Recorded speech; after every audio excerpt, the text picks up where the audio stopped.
함께 오늘 하나님 주시는 말씀 보겠습니다. 요한복음 12장입니다.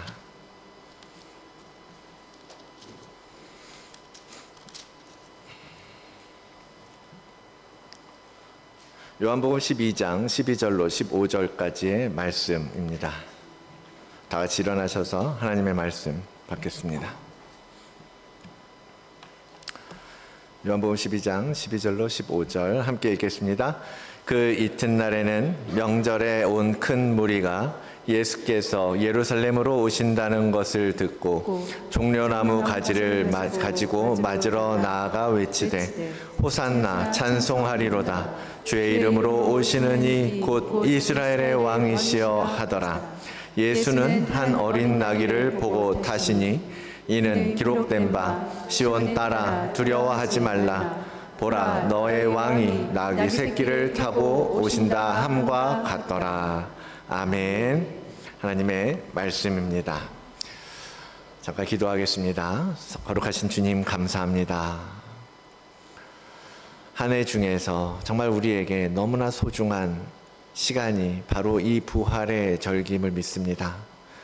이 땅에 오셔서 순환당하시고 십자가를 지셨지만 다시 살아나셔서 우리에게 영원한 생명을 주신 구세주이신 예수 그리스도, 그 주님을 오늘 또 우리가 기억하며 그 주께서 하신 일을 통하여 우리가 살고 있음을, 우리의 영이 숨쉬고 있음을 찬양 드리옵나이다. 이 시간 주님 주신 말씀을 묵상하며 또 함께 나눌 때 하나님의 거룩한 말씀이 선포되게 하시고 내 입술을 주장하사 성령께서 주시는 말씀만 선포되게 은혜를 베풀어 주시옵소서. 그렇게 듣는 모든 이들에게 하나님의 거룩한 말씀이 진리가 마음 가운데 새겨지는 복된 은혜의 시간 되도록 함께하여 주시옵소서. 감사하며 예수 그리스도의 이름으로 기도드리옵나이다. 아멘. 우리 함께 또 우리 샬롬 인사하도록 하겠습니다. 주의 평안이 함께 하시기를 원합니다. 우리 옆에 돌아보시면서 얼굴 보시고 눈 맞추시고 샬롬 샬롬 평강을 드립니다. 하나님의 축복이 여러분과 함께 하기를 원합니다.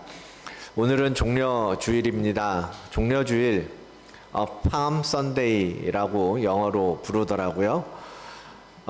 이번 한 주간은 고난주간이라고 또 구분해서 부르고 있습니다. 홀리 위크. 그래서 예수 그리스도께서 마지막 십자가를 지시기 위해서 예루살렘에 들어오시고 또 그분께서 십자가의 순환을, 고난을 당하신 것을 기억하고 그분의 죽으심 그리고 그분의 십자가, 그 십자가를 묵상하는 시간입니다. 우리는 지난 40일, 정확하게 며칠인지 모르겠는데요. 사순절을 계속해서 지나오면서 하나님께서 우리에게 광야를 걷게 하신 것, 그것에 대해서 계속 말씀드렸어요. 그것을 이해하고 우리가 광야를 걷고 있구나라는 것을 받아들이고 그곳에서 주님을 만나는 것, 그것을 갈망하고 그러한 사모함을 다시 회복해야 한다라고 말씀드렸습니다. 그러나 그 광야에서 우리는 시험을 경험하게 될 것이고 사단은 끊임없이 우리를 무너뜨리고 넘어뜨리려고 하겠지만 그곳에서 우리는 오히려 그 척박한 광야에서 주님을 찾고 주님으로 인해서 주님이 이기신 그 승리를 우리가 얻게 될 것을 또한 함께 나누어 보았습니다. 그리고 이제 마지막 주님께서 실제적으로 십자가 사역을 행하실 이번 주가 되어서 우리는 우리 안에 오시는 그 주님과 함께 그 주님이 지신 십자가를 함께 지는 그 십자가 사역에 동참하는 한 주인 것입니다. 주님께서 이 땅에 오신 이후에 가장 중심에는 바로 이 십자가 사역이 있습니다. 우리 교회들이 왜 모든 교회에 이 십자가를 걸고 있겠어요? 바로 이 십자가가 우리 주님의 핵심이고 주님의 사역의 핵심이고 우리를 구원하는 가장 중심에 있기 때문입니다. 주님이 그 십자가를 지고 죽으시고 3일 만에 부활하여 하늘에 올라가시는 것이 이 땅에 오신 예수 그리스도가 마지막으로 하실 사명, 명령이었던 거죠. 그래서 주님은 이 팜 선데이 종려주일에, 이 마지막 주를 종려주일에 예루살렘에 입성하셔서 들어가셔서 보내게 되는 것이고, 바로 오늘 본문의 말씀은 그 주님이 예루살렘에 들어가는 장면을 그리고 있는 것입니다. 자, 주님께서 지금 예루살렘에 들어가는 이 시기는 언제냐면요, 유월절을 앞둔 첫 한 주간이었어요. 그래서 유월절 큰 명절이라고 성경은 표현하고 있습니다.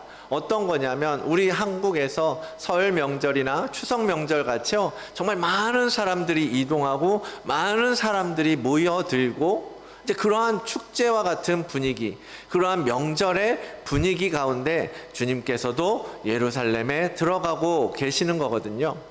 근데 오늘 본문에 보는 것처럼 주님이 예루살렘에 들어가시는 장면은 그냥 다른 사람들이 예루살렘에 오고 가고 하는 것과는 남다르게 보이고, 또 그 남다름 속에서 어색함도 우리는 발견하게 됩니다. 그게 뭐냐면, 먼저는 주님께서 예루살렘에 들어가는데 사람들이 열광하고 있다라는 거예요. 우리가 본문에서 보았던 것처럼 큰 무리가 주님을 환영하는 장면이에요. 겨우 주님은 3년 됐거든요. 공생애를 시작하신 지, 사람들 앞에 나서게 된 지 3년밖에 안 된 예수님이신데, 그 예수님도 그저 그냥 명절을 지키기 위해서 예루살렘에 올라가는데, 올해는 유난히 많은 사람들이 그 주님을 알아보고 그 주님이 예루살렘에 들어오시는 것을 보면서 그 주님을 환영하고 맞이하고 있다라는 거예요. 사실 주님은 그 전에도 공생애 동안에 계속 유월절이 되면 예루살렘에 오셨었어요. 그런데 이 오늘따라 유난히 사람들이 그에 대해서 크게 반응하고 있다라는 겁니다. 그래서 13절에 보니까 종려나무 가지를 가지고 맞으러 나가 외치되 호산나 찬송하리로다, 주의 이름으로 오시는 이여 곧 이스라엘의 왕이시여 하더라. 사람들이 지금 그를 환영하는 이유가 잘 나와 있죠. 왜 그들이 주님을 환영하고 있는 거예요? 이스라엘의 왕이라고 그들은 믿었기 때문이에요. 이스라엘의 왕이 지금 예루살렘의 그 중심에 다시 들어가고 계시기 때문에 그 주의 이름으로 오시는 이 바로 메시아, 우리를 구원하신 왕이 오셨다라고 환영하고 있는 것입니다. 그래서 그들은 막 종려나무 가지를 흔들어요. 우리 팜트리 보는 그 가지 같은 거예요. 그 종려나무는 왕의 승리를 의미합니다. 그래서 종려주일이라고 부르는 거예요. 왕이 지금 입성하고 있기 때문에, 승리를 위해서 입성하고 있기 때문에. 주님 입장에서는 주님은 지금 죽으러 가시는 거거든요. 십자가를 지기 위해서, 마지막 하나님 아버지가 맡기신 사명을 감당하기 위해서 죽기 위해 들어가는 그 예루살렘인데, 오히려 사람들은 그를 왕의 승리로 맞이하고 있는 거예요. 그것은 사람들 눈에는 이 세상에 오셔서 이 세상을 다스리고 정복할 왕이라고 맞이하는 거였지만, 사실은 하나님 나라의 관점에서 보면 그것은 이 땅에서는 오히려 죽지만 영원한 하나님의 나라의 왕으로서의 입성, 그 승리하신, 사단의 권세를 깨트리고 승리하신 왕의 입성을, 두 가지를 모두 보여주고 있다라는 것입니다. 그런데 왕의 기환인데 너무나 어색한 모습이 보이지 않습니까? 좀 어떤 게 어색한 거죠? 어린 나귀를 타고 들어오셨다는 거예요. 왕이 들어가는 거면 뭐 그가 뭘 타고 들어가겠어요? 무슨 동화나 뭐 안데르센 동화나 뭐 디즈니 만화 같은 거에 보면 왕이나 왕자는 뭘 타고 들어가요? 화려한 마차를 타고 들어가거나, 화려한 정말 백마를 타고 들어가거나, 많은 군사를 이끌고 가거나. 그런데 주님은 그러지 아니하시고 뭘 타고? 어린 나귀의 새끼를 타고 들어가고 계신다라는 것입니다.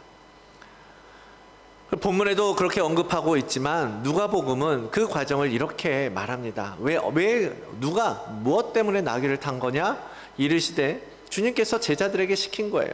너희는 맞은편 마을로 가라. 그리로 들어가면 아직 아무도 타보지 않은 나귀 새끼가 매어 있는 것을 보리니 풀어서 끌어와라. 내가 그 나귀 새끼를 타고 예루살렘에 들어갈 것이다. 주님은 지금 의도적으로 나귀를 택하셔서 입성을 준비하고 계신다는 것을 알 수 있습니다. 작은 나귀 새끼, 말도 아니고 얼마나 그냥 어설퍼 보였겠어요. 초라해 보였겠습니까? 사람들의 눈에는. 주님이 그 제자들이 말이라도 빌릴 그런 돈이 없어서 그렇게 하셨을까요? 아니면 주님께서 말을 무서워하셔서 그냥 조그만 나귀 타고 들어갈게 라고 하셨을까요? 아니죠. 아니에요. 주님은 무엇 때문에 나귀를 택하여 예루살렘의 왕이지만 그렇게 들어가셨을까? 바로 주님은 예언을 성취하기 위해서 나귀 새끼를 택하셨던 거예요. 15절에 보니까 이는 기록된 바 시온 따라 두려워하지 말라. 보라 너의 왕이 나귀 새끼를 타고 오신다함과 같더라. 그렇게 기록한 거예요. 기록된 것과 같이 구약의 선지서 스가랴서를 보면 거기에 이렇게 예언하고 있는 거예요. 그 예언하신 말씀대로 주님은 지금 성취하고 계신 거죠. 여러분 이것처럼요, 이 말씀처럼, 이 부분처럼 구약의 선지자들을 통해서 하나님께서는 많은 부분 메시아로 오실 예수 그리스도에 대해서 예언하고 있습니다. 그리고 하나님은, 예수님은 그 예언을 성취를 하나하나씩 이 땅에 오셔서 성취해 가고 계신다라는 것을 우리는 성경을 통해서 확인해 볼 수 있는 것입니다. 그 성경 계속해서 그런 거예요. 하나님께서 아들을 보내셔서 메시아를 삼으시고 이 땅에 보내셔서 우리를 구원하실 것이다. 우리를 영원한 사망에서 건져내실 것이다. 계속해서 말씀하셨고 말씀하신 대로 주님은 이루어 가고 계시는 것입니다. 오늘 본문을 보면서 하나의 주제를 생각해 보고자 합니다. 왜 주님은 왕이라고 하시면서 왕으로 오셨으면서 모든 사람들이 인정할 만한 그런 화려한 왕자가 아니라 초라하고 볼품없는 모습으로 저들에게 나타나고 계시는가? 예수님은 왜 그런 방식으로 이스라엘 백성 앞에 서셨을까요? 그분은 겸손한 섬김의 왕으로 오셨기 때문입니다. 먼저 봤던 그 예언의 말씀 원문을 보니까요, 스가랴 선지자가 이렇게 예언합니다. 시온에 따라 크게 기뻐할지어다. 예루살렘에 따라 즐거이 부를지어다. 보라 너의 왕이 너에게 임하시나니 그는 공의로 우시며 공의로우시며 구원을 베푸시며 겸손하여서 나귀를 타시나니 나귀의 작은 것 곧 나귀 새끼를 타고 올 것이다. 그렇게 예언하신 거예요. 주님은 그런 분이시기 때문입니다. 너무나 겸손한 왕이시기 때문에 그분은 왕임에도 불구하고 그 누구보다도 자신을 낮추고 섬기는 모습으로 오셨다라는 거예요. 주님은 우리를 섬기기 위해서 오셨다라는 겁니다. 그게 처음부터 주님이 오신 이유이기도 해요.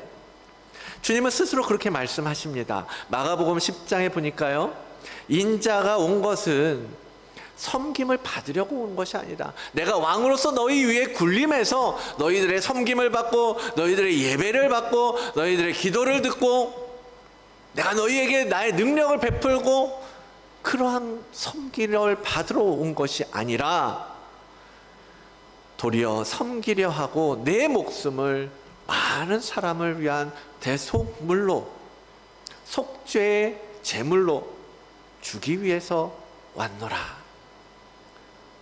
주님은 이 땅에 오셔서 이 땅의 권력을 차지하고 이 땅에서 세상에 속한 어떤 나라를 세우려고 오신 것이 아니라는 거예요. 나는 제물이 되기 위해서 오셨다.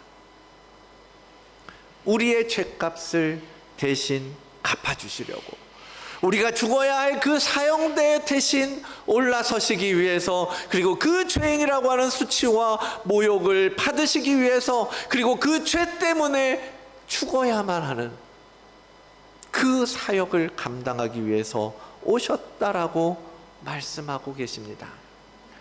그것이 주님께서 우리에게 보여주신 섬김의 모습인 거예요. 우리는 기억하잖아요. 주님께서 오실 때부터 그런 모습으로 오셨어요. 그렇죠? 주님이 태어나실 때 어떻게 오셨습니까? 하나님이 이 땅에 보내시던 그 처음부터 예수님의 컨셉은 정말 낮고 천한 것이었어요. 주님 어디서 태어나셨어요? 구유에서 태어나셨어요. 말구유, 마국간. 잘 곳도 없고 머물 곳이 없어서 그나마 다행히 마국간이라도 얻어서 말들의 먹이를, 목초를 담는 그 구유통에서 태어나셨다라는 거예요. 거기서부터 주님이 주님은 이런 분이시구나 라는 것을 보여주는 거죠. 나는 너희를 섬기러 온 것이고 높아지기 위해서 온 것이 아니라 낮아지기 위해서 왔다 라는 것을 보여주시는 거죠. 그러면서 그가 공생에 나오기 전까지 30살, 30년 동안 그는 아버지인 목수 요셉을 따라서 그도 목수의 일을 배우면서 그냥 평범하게 살아왔던 인물인 거예요. 세상에 그 어떤 무엇으로 드러나지 않았던. 그런데 이제 때가 되어서, 하나님의 때가 참에 3년간 공생애를 위해서 이스라엘 백성들을 섬기기 위해 세상에 나오셨던 거죠. 그리고 주님은 그 3년 동안 무엇을 하셨습니까? 가는 곳마다 이스라엘 백성들을 살렸어요. 병든 자를 고치시고, 귀신 들린 자를 쫓아내시고, 회복시키시고, 죽은 자를 일으키시고, 마음이 상한 자를 치유시켜 주시면서, 그렇게 주님은 정말 머리 둘 곳이 없다고 말할 만큼 정말 마음 편히 누울 자리도 없는 그러한 삶으로 공생애 동안 이 사람들을 섬기셨다라는 겁니다. 주님의 그 사랑 너무 크고 깊으셨던 거죠. 우리를 향한, 이스라엘을 향한, 하나님의 그 백성을 향한 사랑 때문에 그 주님은 그렇게도 섬기셨던 것입니다. 그래서 그 주님의 그 사랑의 기록을 다 기록한다면, 사도 요한이 뭐라 그래요? 그 기록함을 다 하면 이 세상에 다 그것을 기록을 보관할 수도 없을 정도로 많을 것이다. 어마어마하고 3년의 짧은 시간이지만 그 주님은 이 땅에서의 그 시간을 단 1초도, 단 일각도 허비하지 아니하시고 찾아가시고 위로하시고 일으켜 세워주시고 고쳐주시고 회복시켜주시고 힘을 주시고 구원해 주시고 그렇게 일하셨던 겁니다.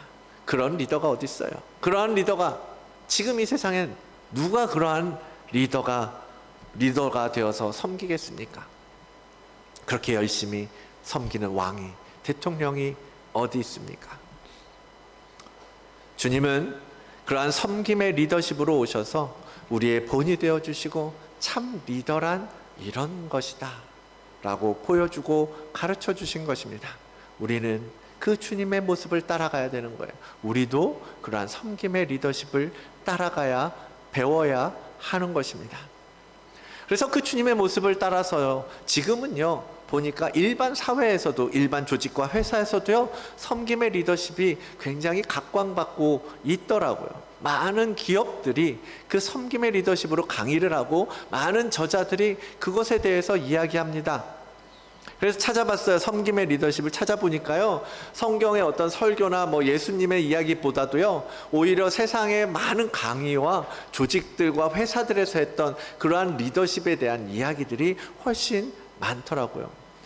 그게 70년대에 들어서요 이러한 이야기가 나온 거예요. 보니까 로버트 그린리프라는 사람이 이러한 책을 씁니다. Servant, Leadership as a Servant. 그러면서 섬김의 리더십, 서번트는 종이죠. 종으로서의 리더십이라는 것이 각광받기 시작한 거예요. 왜요? 그전에는 어떤 리더십이었어요? 권위주의적인 리더십이었어요. 그렇죠? 왕, 대통령, 가장 권력의 꼭지점에 있는 그들의 한마디면 사람이 죽기도 하고 세상이 바뀌기도 하고 법이 변하기도 하고 나라가 바뀌기도 하는 거예요. 그렇게 권위를 중심으로 권위주의적인 리더십이 장악하고 있던 시대였지만 이제는 세상이 바뀌어서 조직원을 위한, 나라의 국민을 위한 리더십, 그런 것들이 지금은 더 많이 이야기되고 있잖아요. 그게 더 바람직하다라고 이야기하는 거죠. 세상도 그것을 따라가는 거예요. 근데 그 밑바닥에 뭐라고요? 예수님께서 보여주셨던 섬김의 리더십이 있다라는 거예요. 거기서부터 출발한 이야기라는 겁니다.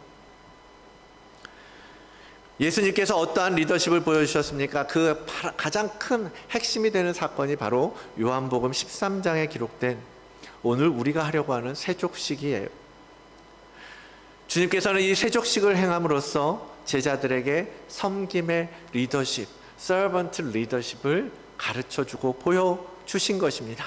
나는 왕으로 왔지만 너희가 너희의 섬김을 받으러 온 것이 아니라 왕이지만 너희를 섬기고 너희의 발을 닦아주기 위해서, 너희를 위해서 무릎 꿇기 위해 왔노라 라고 주님은 말씀하고 계시는 것입니다. 여러분, 요한복음 13장 본문 뒷장이죠. 12절로 15절의 말씀을 적어봤습니다. 우리 함께 한번 읽어볼까요? 시작. 그들의 발을 씻으신 후에 옷을 입으시고 다시 앉아 그들에게 이르시되 내가 너희에게 행한 것을 너희가 아느냐? 너희가 나를 선생이라 또는 주라 하니 너희 말이 옳도다. 내가 그러하다. 내가 주와 또는 선생이 되어 너희 발을 씻었으니 너희도 서로 발을 씻어주는 것이 옳으니라. 내가 너희에게 행한 것 같이 너희도 행하게 하려 하여 본을 보였노라. 아멘. 세족식에 대한 이 앞에 여러 이야기가 있고 주님께서 이렇게 결론을 내리시는 거예요. 너희도 내가 행한 것과 같이 행하게 하려고 본을 보여주는 것이다 라고 말씀하고 계십니다. 요한복음은 이 세족식을 기록한 건 요한복음밖에 없어요. 요한복음 13장부터 보면요, 이 뒷부분은요, 다른 공관복음은 마지막 만찬 뒤에 뭐가 나오냐면 겟세마네 동산에서 예수님이 기도하시는 장면으로 확 넘어가요.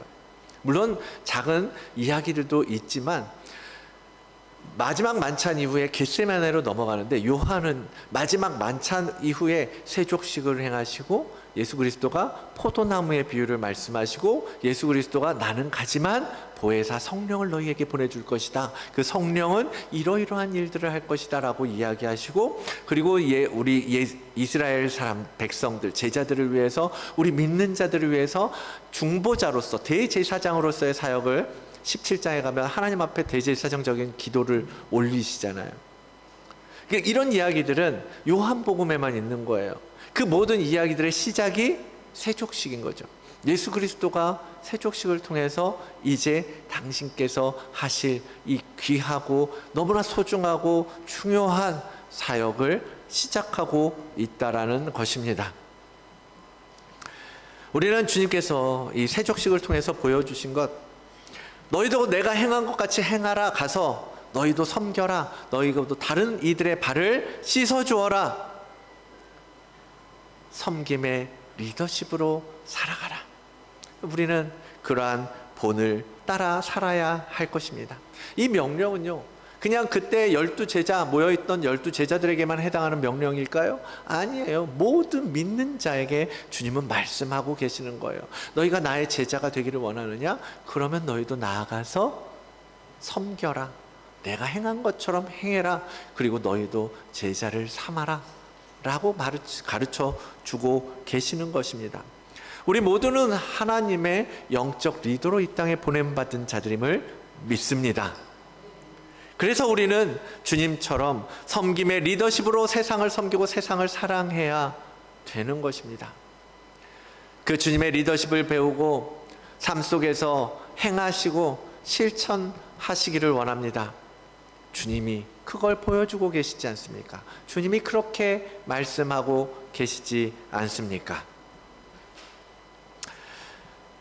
이렇게 섬김의 리더십을 두고 오늘 말씀을 준비하면서 그 섬김의 리더십을 여러분 배우시고 실천하십시오. 이렇게 하고 마무리를 하려고 했는데요. 한 글이 눈에 들어왔어요. 플러신학교, 미국의 플러신학교의 양탄 박사라는 중국인 목사의 글이었습니다. 섬김의 리더십에 대해서 이렇게 그분은 지적을 하고 있는 거예요. 섬김의 리더십이 유행처럼 사용되고 있는데 실상 이 단어에서 섬김보다는 리더십이라는 말이 더 충실되는 경향이 있다. 그렇죠. 리더십의 한 부분이니까요. 리더십, 여러 다양한 방법의 리더십이 있는데 그 중에 하나가 섬김의 리더십이라고 사람들은 이야기하니까요. 그러니까 리더십이 당연히 더 중심이 되었던 거죠. 그런데 그런 경향에 대해서 지금 이야기하는 거예요. 사람들이 원하는 섬김의 리더십은 섬김의 행위를 통해서 인정받고 결론적으로는 내가 원하는 것을 그가 하도록 하려는 시도라고 그분은 이야기합니다. 여러분 어떻게 생각하십니까? 쉽게 말해서 뭐냐면 내가 리더십으로서 원하는 것을 얻기 위해서 조직원의 그룹원의 충성을 받기 위해서 그들이 내가 원하는 대로 움직이게 하기 위해서 나는 섬김이라는 방법을 통해서 그들을 리더하겠다, 이끌어가겠다라는 방식인 거예요. 사람들이 그렇게 행하고 있다라는 거예요. 그런데 그건 아니다라는 거죠. 그 세상적인 리더십은 그렇게 말할 수 있고 그렇게 할 수도 있고 그러한 방법 중에 하나일지 모르겠지만 예수 그리스도께서 보여주셨던 섬김의 리더십은 그러한 리더십이 아니었다라는 겁니다. 예수님이 뭐가 아쉬워서 우리에게 무언가 받기 위해서 우리를 충성된 제자가 되게 하기 위해서 내가 너희 발 씻어주고 내가 너희 섬겨주고 내가 너희가 필요한 거 채워줄 테니까 너희는 나에게 충성 맹세해, 내가 원하는 거 해야 돼, 내가 너에게 명령하는 거 해야 돼 라고 주님께서 행하셨을까? 아니라는 거예요. 주님은 아무것도 우리를 통해서 아쉬워할 게 없는 분이시잖아요. 그렇죠?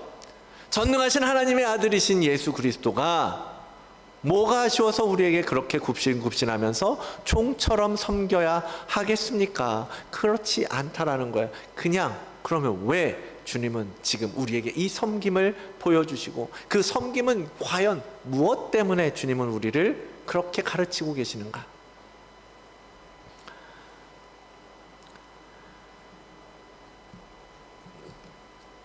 저는 성경이 말하는 진정한 리더가 되고 싶었어요. 그런 셀 리더십에게도 우리 셀 리더십에게도 그러한 좋은 리더가 되어야 한다라고 말해주고 싶었습니다. 그래서 섬김의 리더십으로 셀원들을 섬겨주십시오 부탁드리기도 했어요.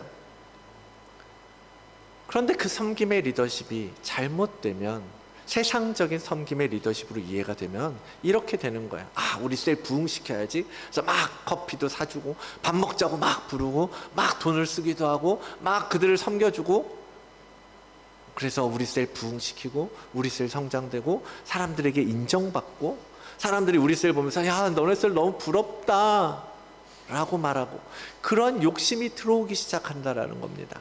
사단은 우리가 정말 예수 그리스도의 섬김의 리더십을 가지고 섬기려고 하는데 그런 우리들을 붙잡아서 우리 안에 욕심을 집어넣는 거야. 아, 나도 좀 열심히 하나님 일 열심히 해서 셀 부흥시켜봐야지. 목회자의 가장 큰 뭐라 그럴까요? 공격과 도전이 그런 거예요. 아, 우리 교회 성장시켜야지, 부흥시켜야지. 막 그래서 사역적으로 밀고 나가고 막 사람들 이끌고 막 끌어당기고 막 일으켜 세우고 그런 욕심이 많이 훅 들어올 때가 있거든요. 그래서 그렇게 하기 위해서 막 쫓아가서 필요한 거 도와주고 막 뭐 애달파 하면 기도해주고 막 그렇게 해서는 안 된다라는 거예요. 우리 예수 그리스도가 보여주신 섬김의 리더십은 그런 리더십이 아니라는 거예요. 여러분 세상 가운데 나가셔서 그러한 리더십으로 사람들을 만나지 마시기 바랍니다. 우리 주님이 가르쳐 주신 섬김의 리더십은 그런 리더십이 아니기 때문입니다. 그러면 우리가 알고 있는 이 세속적인 섬김의 리더십이라는 거, 그러면 예수님이 보여주신 섬김의 리더십은 무엇인가? 어떻게 그러한 리더십으로 바꿀 수 있는가? 답을 찾아봤는데 그게 뭐겠습니까? 바로 예수님께서 우리에게 보신 사랑인 거예요. 사랑. 그 섬김은 사랑에서부터 나오더라는 겁니다. 내 이웃을 내 몸같이 사랑하라고 하신 주님이 우리를 너무너무 사랑하셨기 때문에 그 목숨을 대속물로 내어주시고 우리의 그 더럽게 때 묻은 발을 씻어주실 수 있었다라는 것입니다. 새 계명을 너희에게 주노니 서로 사랑하라. 내가 너희를 사랑한 것 같이 너희도 서로 사랑하라. 너희가 서로 사랑하면 이로써 모든 사람이 너희가 내 제자인 줄 알리라. 주님이 그렇게 사랑하셨던 것처럼 우리가 진짜 사랑할 때 우리는 정말 우리의 세런들을, 우리의 지체들을, 이 땅에 진짜 이 사회를 정말 많은 가난하고 힘없고 연약하고 병들고 무너지고 상처받은 영혼들을 섬길 수 있는 거예요. 사랑 없이 우리가 행하는 것은 세상적인 리더십과 똑같은 모습인 거죠. 그들을 도와서 뭐예요? 결국은 나의 명예, 나의 유익을 위해서 하는 일밖에 안 된다라는 겁니다. 그래서 많은 사람들의 이야기 중에 정말 예수 그리스도의 사랑을 가지고 섬기시는 분들은요, 알려지지 않아요. 드러나지 않습니다. 그렇죠? 오히려 막 시끌시끌하게 막 행사한다고 뭐 한다고 얼굴 들이내고 막 자꾸 나오는 사람들은요, 생각해 봐야 되는 거예요. 정말 그 진심이 무엇인지, 그 본질이 무엇인지. 우리가 정말 그 사랑을 먼저 회복해야 될 줄로 믿습니다. 그래서 고린도전서 13장에서 그렇게 이야기하는 거예요. 사랑이 없으면 울리는 꽹과리와 같다고 말씀하시는 거예요. 사랑이 없으면 아무것도 아니라고 말하는 거예요. 그 사랑을 통해서, 그 사랑에서부터 넘치고 흘러서 섬김이라는 모습으로 우리는 이 땅을 섬기는 리더가 되어야 하는 것입니다. 사랑하는 성도 여러분, 주님은 마지막 그 십자가를 위해서 나귀를 타고 겸손하게 예루살렘에 들어오셔서 끝까지 이 세상 끝까지 내가 너희를 사랑하겠노라 라고 말씀하시면서 그들 제자들에게 사랑의 본을 보여주셨습니다. 우리는 그분이 그렇게 보여주신 사랑을 연습하려고 합니다. 군림하는 리더가 아니라, 권위적인 리더가 아니라 사랑에서부터 나오는 섬김을 배우고 실천하는 시간을 갖기를 원합니다. 그래서 셀 리더십들에게요, 준비하시라고 그랬어요. 기도하시라고 그랬어요. 오늘 와서 발을 닦아주는 것이 그냥 리더니까 그냥 뭐 하라니까 해야지 뭐 이런 게 아니에요. 여러분의 리더님들이요, 여러분을 정말 사랑하는 마음으로 오늘 여러분의 발을 닦아주실 것입니다. 정말로 여러분의 기도의 제목들을 놓고 여러분들의 마음의 상태를 놓고 기도하시면서 준비하시고 여러분 앞에 서실 거예요. 여러분의 발을 닦아주고 주님의 마음으로 안아주실 것입니다. 이 오늘 행하는 세족식이요, 리더들에게나 여러분 모두에게 도전이 되고 주님의 마음을 느끼는 시간이 되기를 원합니다. 주님이 보여주셨던 그 섬김, 주님께서 그렇게 베풀어 주셨던 그 사랑, 그것을 통해서 나도 그분의 제자가 되어야겠다. 나도 그분의 제자로 살아야 되겠다. 나도 그분의 제자의 삶을 택해야 되겠다. 그렇게 결단하고 그분이 가르쳐 주신 그 사랑을 또 누군가에게 흘려보내는 계기가 되기를 원합니다. 그렇게 예수의 사랑은 시대를 지나서 지금까지 후손을 거쳐서 제자의 제자를 넘어서 오늘까지 흘러왔던 것입니다. 그 예수 그리스도께서 보여주셨던 그 섬김의 모습, 그 무한하신 사랑에서부터 흘러나온 그 섬김과 겸손함을 여러분 배우십시오. 그리고 실천하십시오. 그리고 그것으로, 그 사랑과 섬김으로 여러분의 가정을 세우시고 여러분의 자녀를 세우시고 여러분의 셀 처치를 세우시고 여러분의 교회를 세우시고, 올해 우리의 목표가 뭐예요? 여러분의 거룩한 성전을 세워가시는 거예요. 그러한 일들을 완성해가는 우리 다드림교회 모든 성도님들 되시기를 주의 이름으로 축원을 드립니다. 이 시간에 함께 이렇게 찬양하기를 원합니다. 주님께서 보여주신 사랑의 모습, 사랑하셔서 오신 그 주님의 모습, 말씀하신 대로 본이 되신 그 주님, 오늘 그 주님의 모습을 따라서 저도 십자가를 지고 따라가겠습니다. 이 찬양의 고백 속에 결단하는 여러분들 시간이 되시기를 원합니다.